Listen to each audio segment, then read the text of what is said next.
Let me put on this microphone. And then I need the classic clap so that it knows when to begin. Hi, if you're new here, welcome to my channel. I am SLEW. No, I am not. I'm Edgar. I also go by DrawHop on Instagram. And in today's video, we are going to be drawing SLEW. SLEW is an artist that I follow on YouTube and on Instagram, I guess. Yeah. And back in the day when I discovered him, I don't know, do you discover artists if they've always been there, or do you just find them? Anyway, when I discovered him on YouTube, he used to do a stencil style with spray paints, and I've always found that interesting, fascinating. I've never tried it in real life, but today I'm gonna draw SLEW in his style, but in my style. So let's get right on to it. So let's get, what do I usually say? Let's jump right into it. Let's jump right into it. I don't know why I did that, but yeah.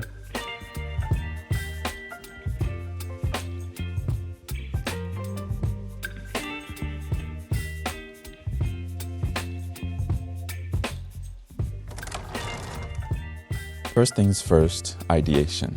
This was my concept sketch for SLEW, and these are the references I used. This initial sketch was a result of things I had already designed or thought out in my head. It was a bit tricky drawing a symmetrical version of SLEW from an asymmetrical reference. The human face, as you know, is asymmetrical. How do you say this? The human face is asymmetrical, meaning having parts that fail to correspond to one another in shape, size, or arrangement. Anyway, after completing the conceptual sketch, I then did the inking, as some would call it, or the final line work, with a few improvements here and there again to sort of capture the SLEWness of SLEW within this symmetrical version of an asymmetrical character or person. I then drew in the snake, but coming at a different angle, and although this might sound counterintuitive, and you can see I shifted the snake's position, I felt like this made my illustration more symmetrical. One is from the balance of an image as a whole point of view, but second, from the perspective of the storytelling aspect of the drawing. The snake that I drew here references this Medusa mural he did in his studio, as well as this Medusa character he did. The third eye and the freestanding head in general call out to his iconic Cyclops pieces, especially his stencil Cyclops pieces. As you might have heard me say before, and I think at this point I should probably say love, but I like it when my illustrations tell stories. Although in this case, I will have another video where I'll break down this image of SLEW and talk about what story I'm trying to tell here. If you hit the notification bell, you'll get a notification the moment that video comes out. The algorithm is at work. But in summary, the third eye represents artistic or creative foresight, and the snake represents internal struggles or self-doubt, things like imposter syndrome, and the list goes on. Going back to drawing, after tracing in the solid lines, I then go ahead and add this solid color fill as a midtone. This color is one of 4 color values that I chose to use, and this is all according to SLEW's stencil method. I'll have a link in the description to that video. Then, with the symmetry drawing aid in Procreate, I roughly draw up my shadows and highlights with these 4 color values.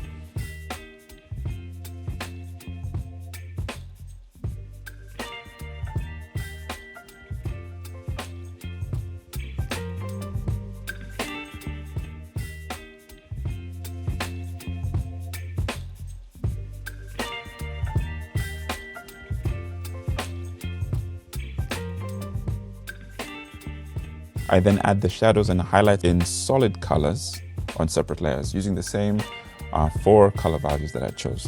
I go ahead and add tiny changes that will make the different colors more manageable if at all I was to decide to print them, cut them out for an actual stencil spray paint piece. And I say this just in case SLEW sees this and calls out my bluff. I need to be ready.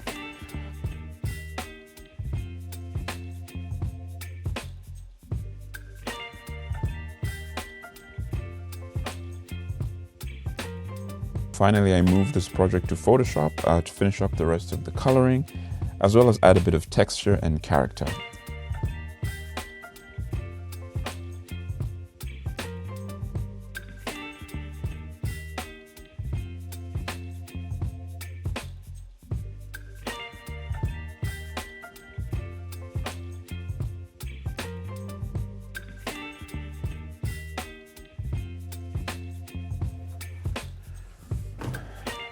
So it's been a while, but I'm finally done with SLEW, and this is the final print. Well, this is the final result with all the details. I'll put up a digital one over there. But yeah, this is what came out. This is what I ended up with. I think it's pretty cool. I like the colors. I also did a sample print. So what this is I put settings and then I went and printed it to see which settings looked like what I wanted. And I think I ended up going with this one, which was like a light one of the three. And this is because the laptop I was using, the color, and I realized this with my previous How to Draw 1000 print. The color that I saw on my laptop wasn't the exact color when it goes to print. My screen wasn't calibrated properly. Since then, I have got a better screen, but that's why I did that. And the thing that I'm gonna do with these is I'm gonna send this and maybe just a line work to SLEW, and if he sees it, makes a comment, or if I see it on any of his videos, even if I see like a corner of it in an envelope somewhere, then I'll take it upon myself to do the spray paint version of the same artwork. But if I don't see it, well, you can't say I didn't try.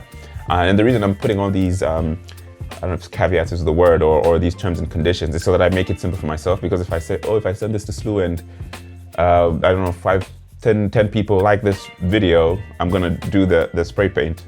That's gonna happen. I'm sure 10 people are gonna like the video. And I'm a bit intimidated by doing the spray paint. But although I would want to try it, and I've done it somewhere before, like this is one of the recent projects that I did with spray paint and sort of the same hatching style. So that's what's gonna happen next. So why don't we go and deliver this to SLEW and then see what happens. Also, the next character after SLEW and 1000, which was this one I did, you can go and look for that video. It's called How to Before You Color in 1000. It'll be in the link somewhere there. But this was 1000.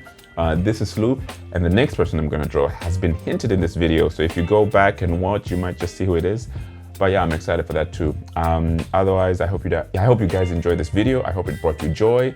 I hope you draw something today, and I'll see you in the next one. Bye.